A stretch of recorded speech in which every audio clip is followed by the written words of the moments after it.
Hello guys, kugira ngo ubashe gufungura account yo gukoresha muri Forex Trading, ukeneye app ebyiri zihuzwa ubundi ukabona gutangira gupressinga ama orders yawe muri trading. Ngiye kubabwira ku imwe ku ruhande rwayo n'indi ku ruhande rwayo kugira ngo ubone noneho uburyo zihuza ubashe kugira kubasha gukora ama trading orders yawe neza cyane. Akenshi usanga ugera ku muntu akakubwira ati ukora trading, ati ngewe byarananiye. Ese byakunaniye gute? Ati reba muri telefone yanjye. Ugasanga arakweretse yabashe kumenya application imwe muri izo ebyiri ugomba guhuza, ariko byaramunaniye kurenga aho ngaho. Ugasanga ni ibintu abantu benshi cyane bibagora cyane, kandi ko kutirengagije nanjye byarangoye kubimenya. Kandi ikintu cya mbere ni amakuru. So nagira ngo rero mbabwire ko ayo makuru ngiye kuyabahera ubuntu hano. Application imwe muri izo ngizo tugiye guhera ku yitwa MT5. Twirengagije ko hari iyitwa MT4 cyangwa C-Trade cyangwa Niger Trade cyangwa Pro Real Time n'izindi nyinshi, ariko MT5 cyangwa se MT4 nizo zikunda gukoreshwa cyane, ariko hano turakoresha MT5. Kubera iki MT5? Kubera ko MT5 niyo cyane usanga aba blockers benshi basupportinga cyangwa se MT4. Kubera ko MT5 iyo wafunguye ama orders menshi uba ushobora kuyafungira yose icyarimwe, mu gihe muri MT4 bidakunda, kandi icyo ni ikintu cy'ingenzi cyane.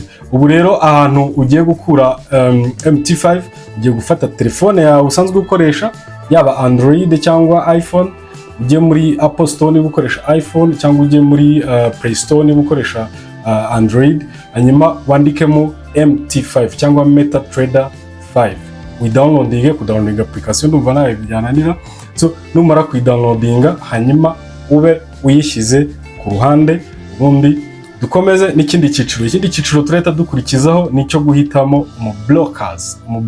umublocker cyangwa se aba blockers. Ni nk'umuntu twagereranya n'umukomisiyoneri, umuntu uhagarara hagati yawe na market ushaka ku accessingaho. So umublocker rero niwe tureta dukurikizaho. Ya application yawe uyishyire ku ruhande umaze kudownloadinga, hanyuma mukanya zo kwereka ukuntu tugiye kubihuza. Mbibutse ko umublocker ni nk'umukomisiyoneri. Uvuga ngo tuvuge kugira ngo mubashe kubyumva neza, nk'urugero uvuga ngo niba leta y'u Rwanda ivuze ngo nta muntu wemerewe kugura inzu hatarimo hagati umukomisiyoneri, apana byo kugenda ukiyumvikanira na nyirinzu. So nukuvuga ngo icyo gihe haba hari ama company menshi y'abakomisiyoneri, hanyuma weho ugahitamo umukomisiyoneri uguca komisiyo ntoya.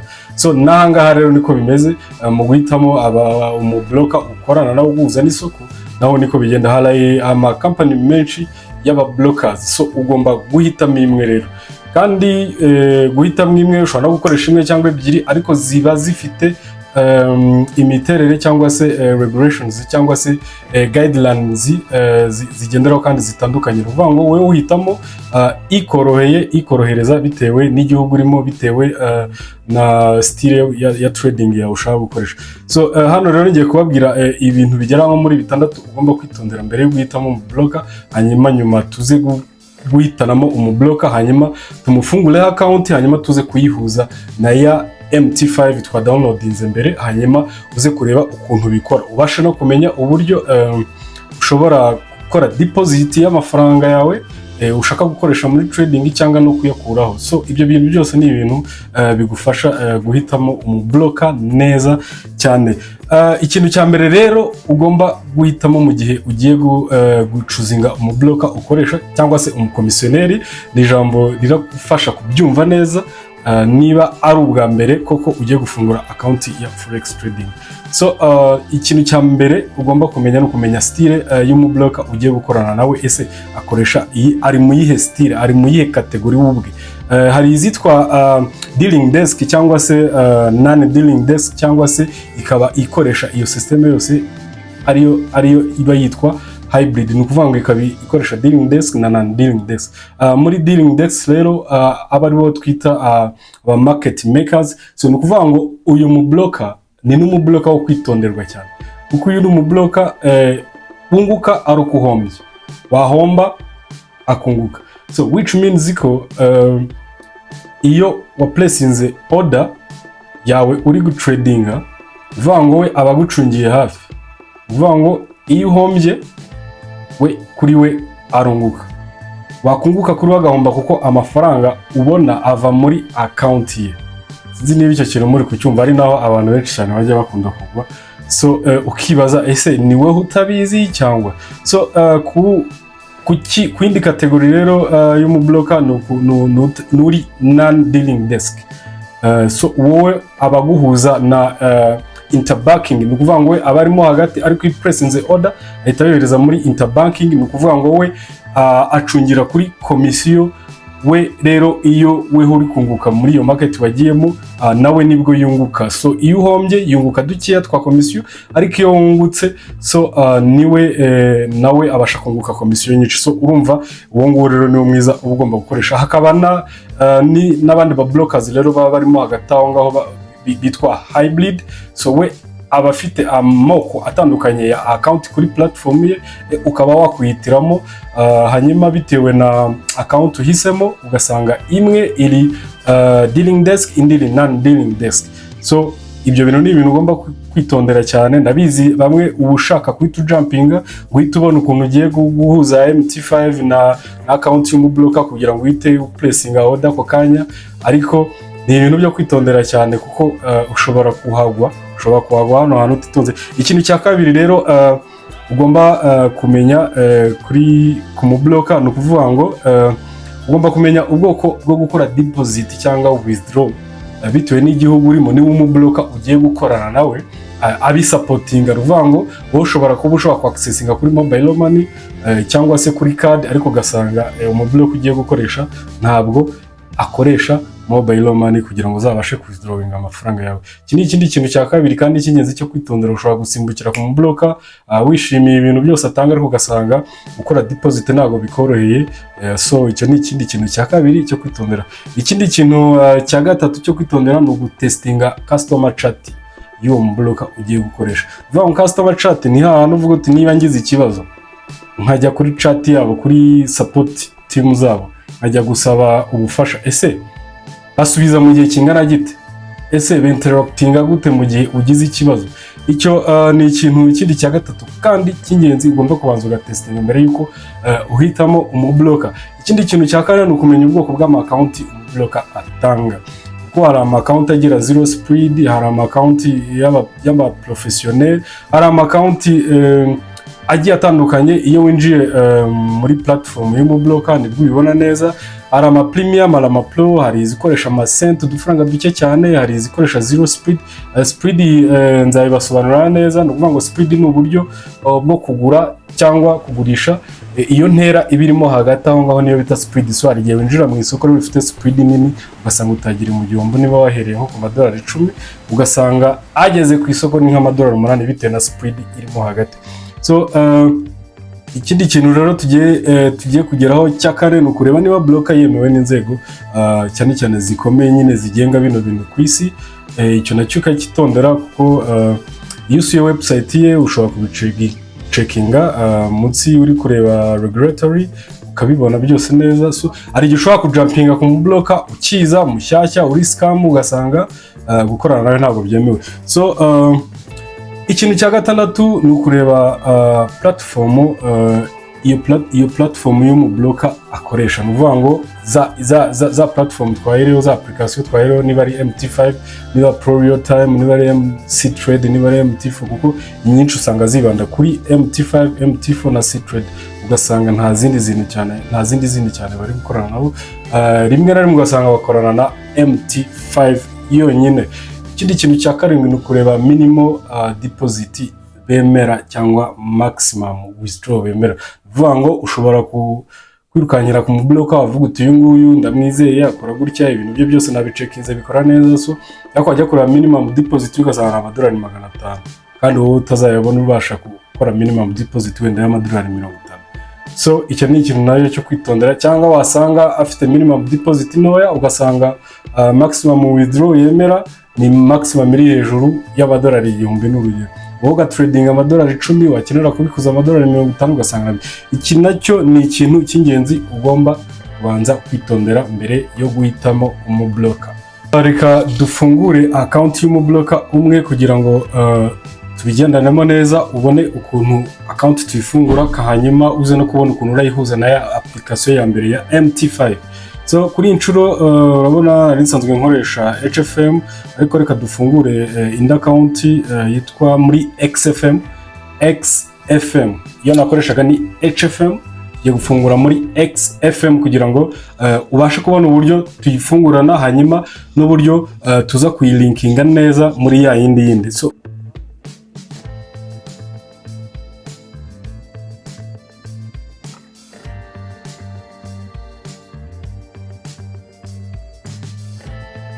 nodinga bitewe nuko network yawe igenda hanyuma urabona izi hano harimo za regulations twavugaga help center contact n'ibiki. So tugiye muri izi regulations tubona za regulations zabo zose wazamo hano ugakomeza ubona n'andi makuru.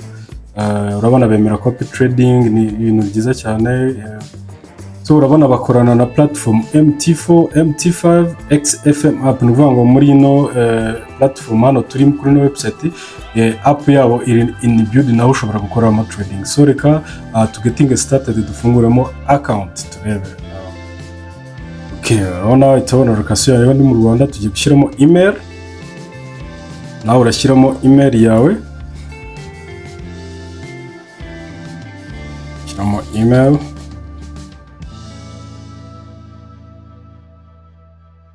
Creating a password ushaka, reka nkoreshe iyi ngiyi baye suggested. Ibyo nkunda cyane kuko machine yanjye itizi savinga. So tugiye gukora hano kuri register. Urabona ko finally twabaye registered. So ya password yabaye saved hano nubwo ntabanyizi si ngombwa nazajya no kuyireba nyuma. So urabona please check your email. So wituza gucheckinga email yawe muri inbox ubwo bahita boherezamo email. Urabona ko ntago ari ibintu bisaba ibintu byinshi cyane. Tuje muri email urabona ko email ivuye kuri XFM yaje, tugiye ku verifyinga. Hano barambwiye ngo verify email. Uhita ukanda hano kuri aka kantu k'icyatsi verify. Koresha telefone yawe nk'ibisanzwe nta kibazo. Tegereza loading your email address. Urabona ko isi twinjiza muri XFM bari kutubwira ngo verify your account now to start trading. Itukanda kora aka kantu k'ubururu tugiye gukora verification.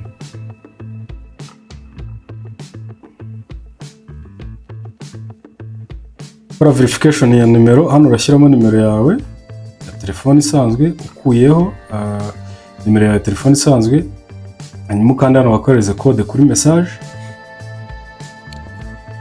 Tegereze. So tugiye kureba ni code ije muri message bitewe na numero twashyizeho. Turebe niba hari message ije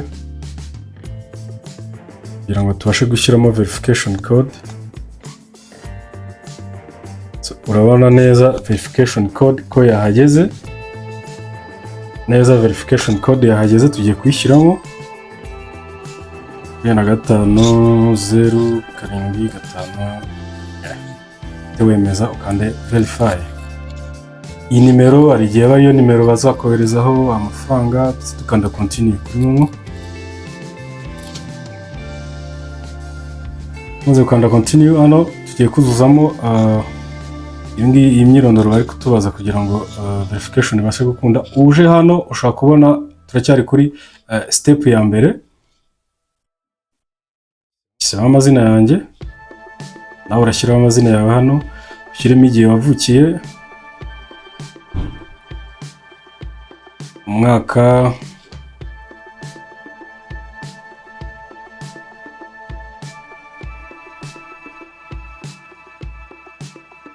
amatariki. Dukomeze ubanza umwaka kurikizaho ukwezi kurikizaho itariki. Nyuma tugeze hano ko location yacu ntago ihinduka kuko iba yabaye automatically detected.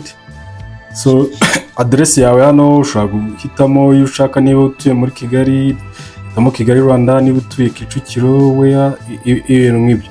So for now ngiye guhitamo hano street number, ushaka washyiraho 250, post code nawe ushyiraho 250 nta birenze. Hanyuma dukomeze kuri step ikurikira. Let's add your investor details. Have you had any forex education or traded at least 15 times? Yewe byarabaye ariko weho wenda niba ari ubwa mbere so ushobora guhitamo no. Ngiye guhitamo yes. Komereze. So tugeze mu gika cya document. Urabona ko tugeze kuri step ya nyuma. So kuri document ahangaha ugiye ku uploadinga ID yawe. Uploadinga ID yawe hano barakubwira a color copy of valid passport or other official state ID.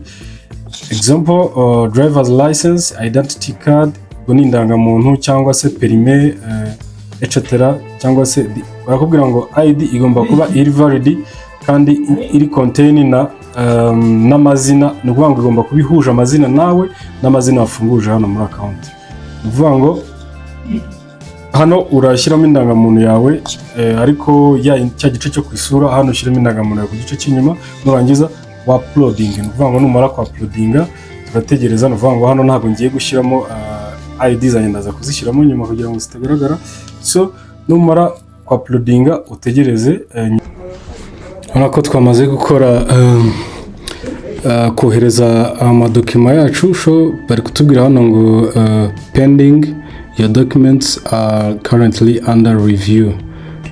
So no gutegereza kugira ngo verification ikunde bitewe n'amadokima twashyizemo. So urabona ko uje hano kuri review barakubwira gutya: you've successfully uploaded your documents. You will receive a confirmation email shortly. Rero murabona ko bamaze kutubwira ko document zabaye uploaded successfully. Ubu tugiye kuza kuri email. Tuze kuri email, turabona ko baduha email itubwira ko document zabaye uploaded successfully.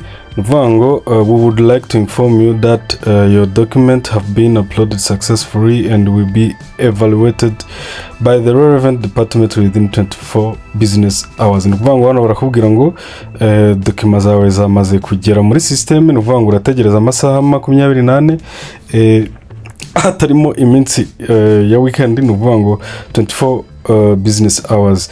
Nukuvuga ubwo amasaha 28 ariko ishobora no kuba verified na mbere yaho bitewe n'igihe weho wohereje n'amasaha wohereje izo document. Nukuvuga rero mu kanya urabona ko ngewe nabonye account ko yabaye verified nka nyuma y'amasaha 4. So nawe urategereza no rush urategereza account yawe verified. Hanyuma nawe uraza kubona ino email imeze gutyo. Barakuvuga ngo dear valid client, we can confirm good receipt of your necessary identification documents and that your account is now verified. N'ibi byose ngira ngo urabona ko account yanjye yabaye verified. Ubu ikintu tugiye gukora ni ukwita njya kureba account yanjye muri XFM. Ningera hano muri XFM reka nkore refresh.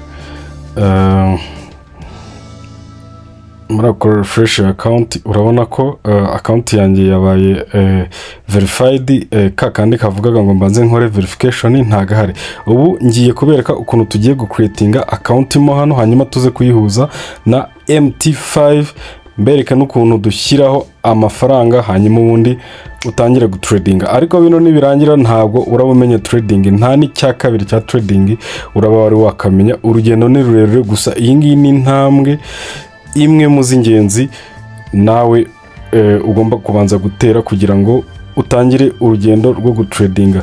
So tugiye kuza hano muri my account, tugiye creatinga account ya nyayo yo gushyiraho amafaranga. None numara kuza muri my account urabona hano urakanda Rio, urabona ni nayo irimo. Iyi ni demo. Iyi demo mbibutse ko aya mafaranga bariho utayabikuza ariko niyo kwitorezaho. Nzabereka nayo uburyo ushaka kuyikora in account. Nako ni nk'ibisanzwe ni nk'ingi Rio. Kadukore no Rio, hanyuma tujye kwihuza na ya MT5. Urayituza hano handitse open additional account, ukande hano gutya, tukanda kuri Rio account. dutegerezeho gatoya bitewe n'ukuntu network yawe iri kugenda. Mbibutse ko ibi ngibi weho ushobora kujya accessinga uri muri telefone yawe. Link yo kujya kuri uyu mu blocker wa XFM iri munsi aho ngaho muri description y'iyi video kugira ngo accessinge hano nta kibazo. Urabona ko iyi account irakora muri MT5 na MT4 gusa. So turahitamo MT5 kuko ariyo twadownloadinze, ukande hano continue. Hanyuma ikintu bahita bazana na ama account atandukanye. Wowe ugiye guhitamo account ya ushaka. Vango hano hari standard account, reka ngucire ku mayange gatoya twihuse kugira ngo sobanukirwe tuno tuntu. Nuvuga ngo iyi account ifite lot size ya rimwe ingana n'ama unit ibihumbi 100. Nuvuga ngo iyi ni standard account ifite spread ya 1.6. Nuvuga ngo pips nizo utangiriraho. Nuvuga ngo niba winjiye ku isoko riri ku gihumbi, n'urugero witukuramo pips ukuntu bazibara, witukuramo imibare ibiri y'inyuma harimo n'ibice. Nuvuga ngo ushobora kuhita winjira kuri iryo soko ukaryinjirira kuri 989 n'ibice bingahe gutyo, ukuyemo hano nyine nawe ukahita ubibona. Iyi account nta standard nta commission isaba. Barakubwira minimum trade volume ni 0.01 lot size. Nuvuga ngo iyi 0.01 lot size nuvuga ngo ushobora ku tradingaho. Nuvuga ngo kuri no lot size pipi imwe bingana n'amadolari 0.1. So tujye kuri ultra low standard. Yo urabona ko lot size yayo imwe itandukanye ingana n'iyingiyi, ariko aho bitandukaniye neza ni kuri spread ni 0.8. None tujye kuri shares. Izi shares zo ku bantu bashaka gutradinga imigabane y'ama company, nko kugura muri Apple, nko kwagura muri mugabane muri Bralirwa ugatradinga iyo migabane muri Bralirwa, cyangwa muri MTN, cyangwa muri Apple, cyangwa muri Amazon, ibintu nk'ibyo. Uje kuri micro, nayo n'ubundi bwoko bwa account zirimo hano. Micro urabona lot size yayo imwe yoko ingana n'igihumbi, bitandukanye no muri standard hano ho iyaho ingana na unit 100. So speed yayo ni 1.6. So ultra low micro iyi ngiyi rero niyo tugiye no gufungura, kuko ni abantu usanga ushaka gutradingisha amadolari 10, amadolari 20, amadolari 30. Iyi ngiyi niyo nziza ku bantu batradingisha amadolari munsi y'ijana cyangwa 150.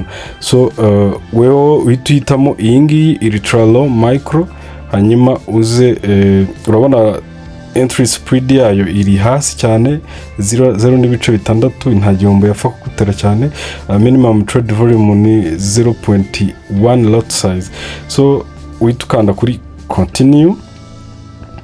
Hanyuma nugera hano nta kintu uri buhindureho, weho uraza wemeze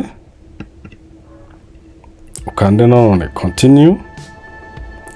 Trading account password. Nuvuga ngo hano tugiye gucreate password iyi account tuzajya dukoresha. Iyi password uyishyiremo kandi uyifate mu mutwe kuko ni ingenzi cyane.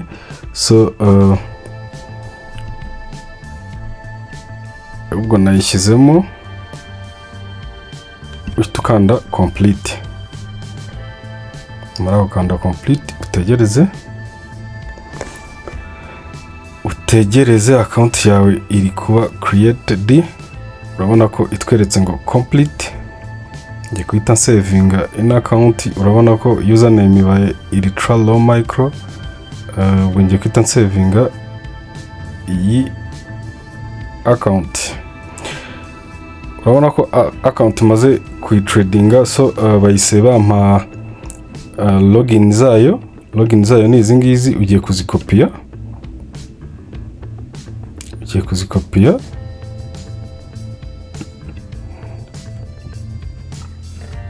Hanyuma urabona ko batubwira platform type ni MT5.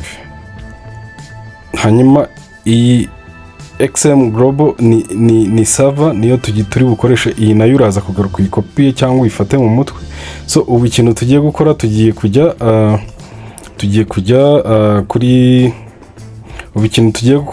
kujya muri telefone yacu, muri telefone yanjye hano, nze muri new account, nakoretse uko ushaka ya server hano,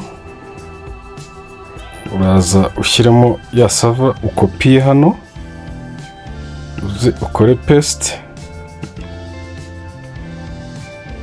urabona ko iyitiza, ariko witonde hano urabona ko hajeho Global MT5 karindwi, ukandeho hano uhitamo 11 kuko wibuke ko ni yacu nayo ni 11. So uhituza ukopiye ino ID MT ID niyo username, uze uyishyiremo hano.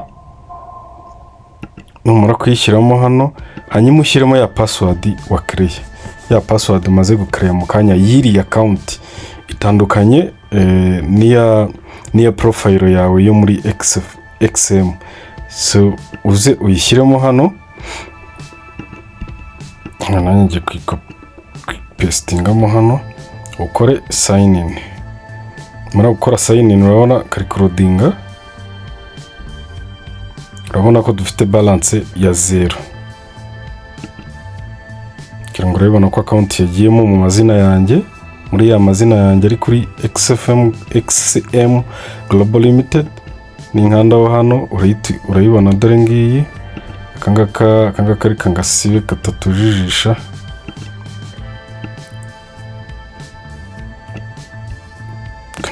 Kanze gasibe. Okay. Nkihorere urayibona ngiyi. Sasa rero nuvuga ngo gushyira amafaranga, nuvuga ngo muri telefone yawe urabona amakoti singaya,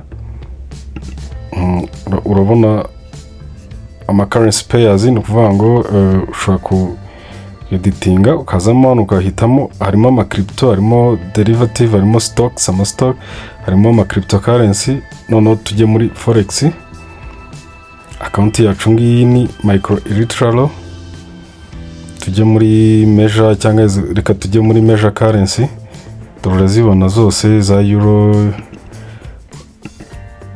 currency pairs zose tuziselecting. USD Japan, USD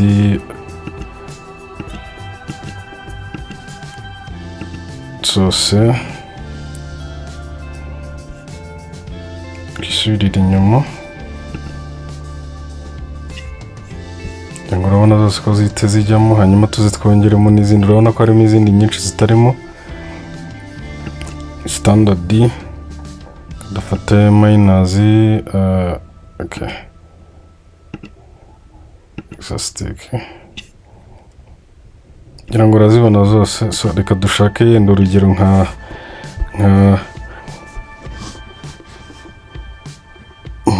USD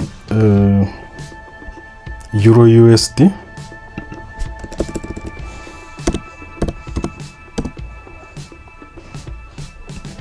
turingi Euro USD,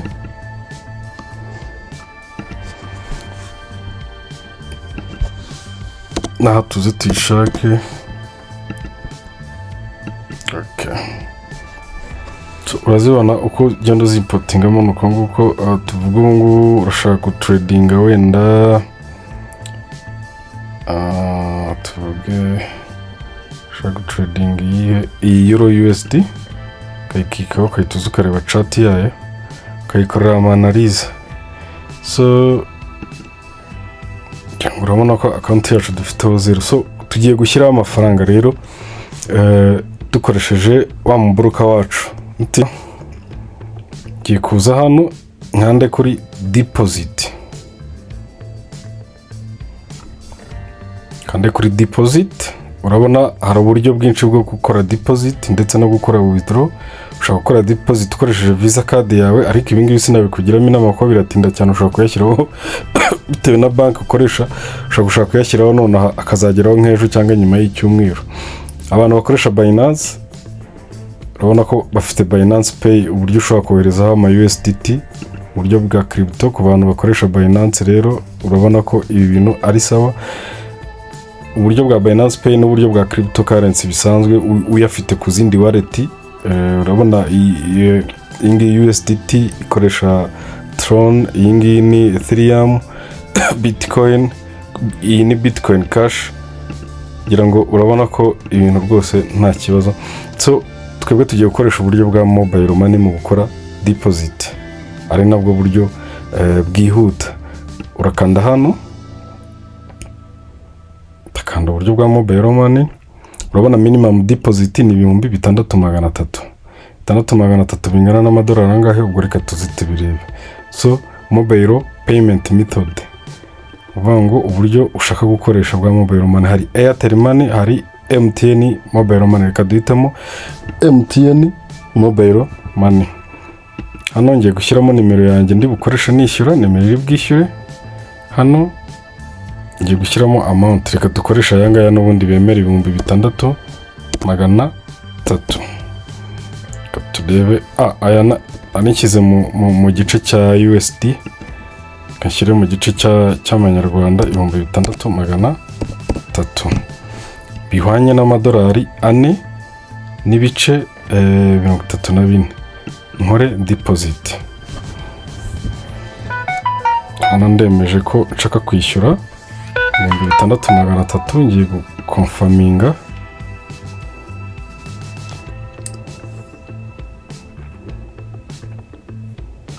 Maze gukonfaminga, ngiye select your mobile center. Ngiye kwita nkoresha, ubwo urumva nakore nahisemo mobile money kuko niyo ndi bwishyurireho. Pay with MTN mobile money Rwanda, mitamo okay. Nimara guhitamo hano, ndategereza hahise haza kaga top up kansaba gushyiramo password 6,300. Ndi kuyibona, ndemeje password. Ngira ngo murakumvishe ko kahise kaza muri telefone tayari. Maze kwemeza,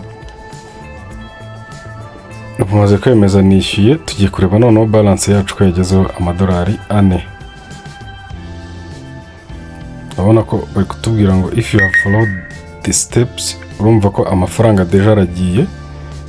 Ngira ngo murakumvisha akantu gasonye nako muri telefone, your account will be credited soon. Nuvuga ngo nugutegereza, tugiye kuza dukore refresh. Urabona ko hano hakiriho 0 na account yanjye kiriho 0. Nugutegereza akanya gato, umeze nkora refresh.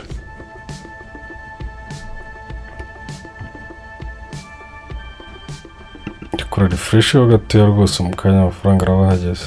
Urabona ko nyuma yo gukora refresh, account yacu yahise izaho amadolari 4. Ngira ngo muri kubibona neza ko amadolari 4 n'ibice 34. Hanyuma tugiye gusubira kuri ya MT5 yacu turebe naho ko yagezeho. Tugiye gusubira kuri ya MT5 yacu naho turebe ko yagezeho. Ngira ngo murabona ko naho amadolari 4 yagezeho tayari. Ngira ngo muri kubona ko amadolari 4 yagezeho. So ushaka gukora withdraw rero, nuvuga ngo ugiye gukora, umaze gukora trade ugakora amafaranga ugashaka gukora withdraw, nukuvuga ngo ukuza ugasubiramo hano, kaza ugakanda kuri withdraw, ugahitamo uburyo ushaka gukora withdraw bwa mobile money,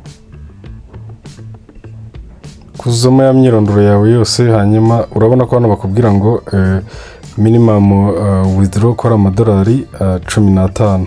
Ngo uri kubibona hano bya bindi nababwiraga.